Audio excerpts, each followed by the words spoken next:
আজকাল তো নাইছে আইলে কি আইব কোনো নিরাপত্তায় থাকতে পারতাছে না, অনেক আতঙ্ক। তাই আমার ছেলেরা এই সন্ত্রাসের ডরে আমার কেউ বাইরে হইতেছে না, চারিদিকে সন্ত্রাসেরা ঘুরতে আছে। তাই আমার ছেলে তখন তৈরি নিরাপত্তাটা বাঁচানোর কোনো আশা নাই, যে কোনো টাইমে যারা যেন পায় জুয়াল গিয়াসুদ্দিন রাফি পরান্ত কোনো অন্তরি নিরাপত্তা হয় নাই। 9 দিন হয়ে গেছে আমাকে মেল মেশিন কুবাই যে থিয়া গেছে হেরে যে সন্ত্রাসেরা এর আয়তালি সন্ত্রাস সব আয়তালি সন্ত্রাসে আয়তালি এরে করতেছে। আমি এর ইয়ের কাছে সরকারের কাছে আমি বিচার চাই, বাংলাদেশ সরকারের কাছে আমি বিচার চাই। রিকি বাজার ফারিং বাজার এখানে বাসায় ছবি ঘুরতেছে, ছবির অন্তরি ধরার সরকার কোনো ইয়েই করে না, পুলিশে কোনো ইয়েই করে না।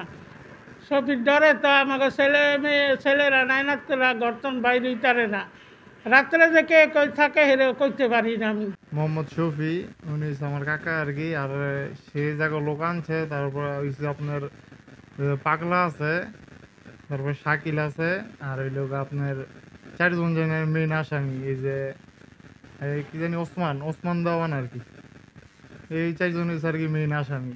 আর এগুলো যেগুলো হয়েছে পরে আসছিল তাদের বিলে আছে জামিন হয়ে গেছে। মুন্না আসছিল, তারপর রাজমণি আসছিল, আরেকটা কে জানি আসছিল, নাম আমার খেয়াল নাই। কিন্তু এগুলো এই 27 দিন ধরে মাইর খাওয়ার পরেও মামলা হওয়ার পরেও পুলিশে এখনো কিছুই করতে পারতেছে না, আর আসামিও ধরতে পারতেছে না। আজকে বিলে তাদের 3 জনের জামিন হয়ে গেছে। এটার জন্য আমরা সুষ্ঠু বিচার চাই, আর পুলিশ যেন তাড়াতাড়ি এটা কিছু করতে পারে, সেই জন্য আমরা তার পুলিশের দৃষ্টি আকর্ষণ করতে। ঘটনা 9 দিন অতিবাহিত হয়েছে, এখন 1 নম্বর আসামি ধরা পড়তেছে না। আমাদেরকে মাইরা আলানের পরিকল্পনা করছে শফিউদ্দিন, এখন ভাড়া করে আনছে।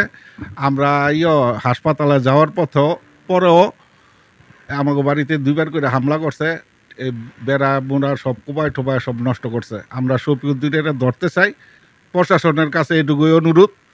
এই শফিউদ্দিন মানুষ দিয়ে আমাদের এই বাড়িঘর এখনও বেড়াগোড়া কোপাইতেছে, আমরা নিরাপত্তাহীনতায় ভুগতেছি। আমরা সরকারের কাছে এবং প্রশাসনের কাছে নিরাপত্তা চাই। এর পিছনে অন্য কোনো লোক নাই আমাদের, আমরা নিজেরই। এই দিদার মুক্তার মেম্বার নজরুল সাহেব এরা কোনো এর সাথে জড়িত না। এটা ভুয়া এবং মিথ্যা বানোয়াট কথা বলছে শফিউদ্দিন। 1 নম্বর আসামি একটু দূরে থেকে আমাদেরকে এখনও হুমকি দুমকি দিতেছে। আমরা এর বিচার চাই, প্রশাসনের কাছে সুষ্ঠু বিচার চাই।